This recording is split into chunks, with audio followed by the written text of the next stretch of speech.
ప్రభుత్వం 15 సంవత్సరాలు నల్గొండ జిల్లాతో పాటు 3 జిల్లాలను నాశనం చేసి ఆ చేసిన నాశనానికి ప్రజలు కూడా దానికంటే ముందు మీకు విషయం చెప్పాలి. ఈ దుర్మార్గుడు చేసుకొని కూర్చొని ఎస్ఎల్బిసి సొరంగం పూర్తి చేస్తా అని చెప్పి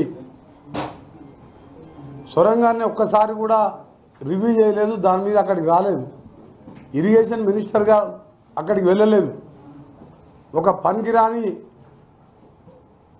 ఒక అంతకునికి మంత్రి పదవి ఇచ్చి రాజకీయ అనుభవం లేకుండా ఏదో ఆయనకు సాయంత్రం పూట కంపెనీ ఇచ్చేవారికి మంత్రి పదవి ఇస్తే ఆ దరిద్రుడు ఒక్కసారి కూడా సొరంగ మార్గం కానీ డిండి ప్రాజెక్టు కానీ ఏఎంఆర్పి మెయిన్ కెనాల్కు లైనింగ్ చేపియాలి, డిస్ట్రిబ్యూటర్కి లైనింగ్ చేపియాలి, వరద కాలువకు లైనింగ్ చేపియాలి, అలాగే బ్రాహ్మణ వెల్లుల పూర్తి చేయని సోయి లేదు.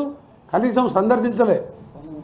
ఎంతసేపు ఎక్కడ దోచుకుందామా, యాదాద్రి థర్మల్ ప్లాంట్లో 1000 కోట్లు ఏ విధంగా దోచుకోవాలనే ఆలోచనతో దోచుకున్నాడు.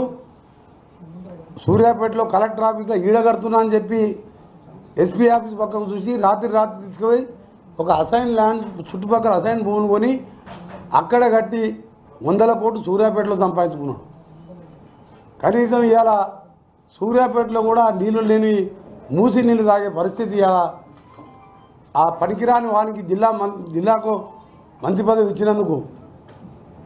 అందుకనే ప్రజలు కూడా ఎట్లా కొట్టిందంటే మళ్ళా చెప్పుతో కొట్టినట్టు ఒక్క సీటు బొటాపట్టిన 200-300 కోట్లు ఖర్చు పెట్టి మాకు ప్రచారానికి సమయం లేక అక్కడున్న మా నాయకుడు దామోదర్ రెడ్డి గారు కొద్దిగా అనారోగ్యంతో గడప తిరగలేక ఓడిపోయింది తప్ప నైతికంగా గెలిచింది దామోదర్ రెడ్డి.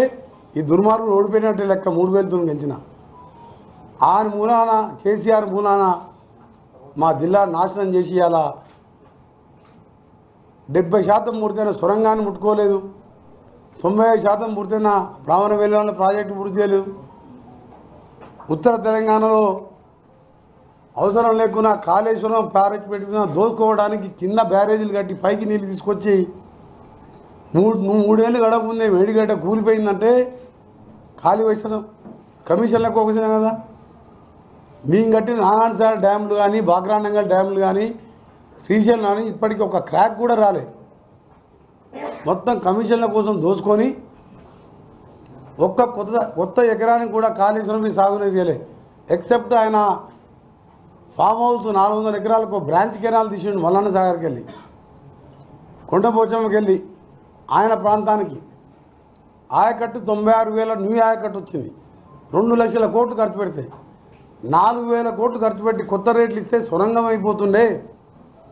30 ఏళ్ల కింద ఎప్పుడో ఎన్టీ రామారావు ఉన్నప్పుడు తీసిన మెయిన్ కెనాల్ ఏఎంఆర్పి 500 కోట్లు లైనింగ్ అయిపోతుండే. డిస్ట్రిబ్యూటర్ కెనాల్కు 400 కోట్లు ఇస్తే అయిపోతుండే.